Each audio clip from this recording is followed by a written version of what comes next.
I'm just not a math person. I'm never going to use this anyway. I hate math.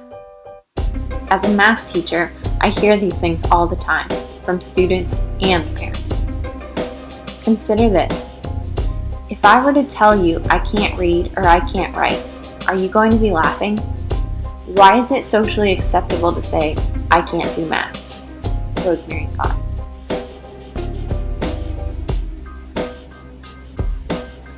Math may seem like random numbers, logical symbols, or a boring book, but it is actually a unique story linking seemingly unlinkable things.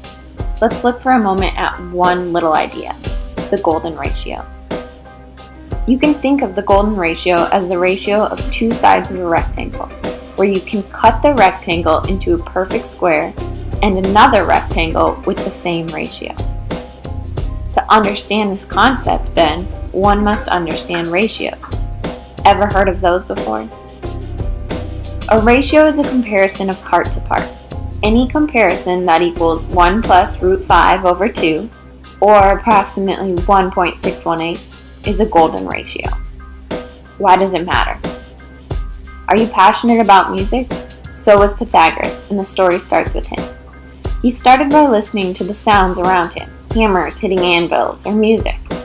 Two notes that were the same were in a ratio of 1 to 1, while other ratios produced other sounds. For example, a ratio of 2 to 1 creates an octave. 8 to 5 is a major fifth. Music and math go hand in hand. This ratio is also found in architecture. Some say the Greek Parthenon used the golden ratio, also known as phi, to create symmetry and beauty. The Notre Dame in Paris follows these ratios. Leonardo da Vinci used the divine ratio when designing the Taj Mahal. Some argue even the current UN building uses the golden ratio.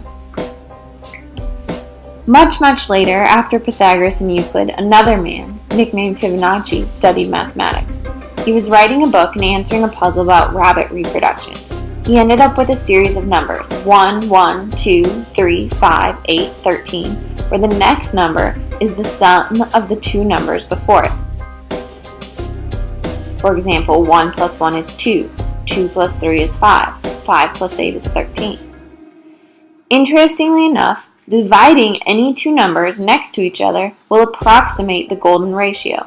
2 divided by 1 is 2, 3 divided by 2 is 1.5, 8 divided by 5 is 1.6, 13 divided by 8 is 1.625. Completely separate work, and all of a sudden linked to ancient music and architecture.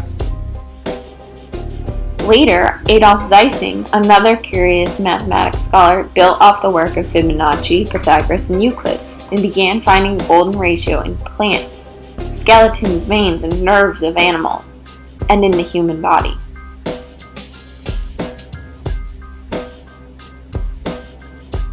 One specific little ratio appears in art, music, physiology, and nature. I don't want you to recreate the wheel. It's not your job to discover the Fibonacci sequence. Fibonacci already did that. I want you to build on what Pythagoras, Euclid, Fibonacci, and Zeising discovered. Everything has not been discovered. Everything has not been invented. In the words of Ashton Kutcher, everything around us that we call life was made up by people who are no smarter than you. And you can build your own things. You can build your own life that other people live in.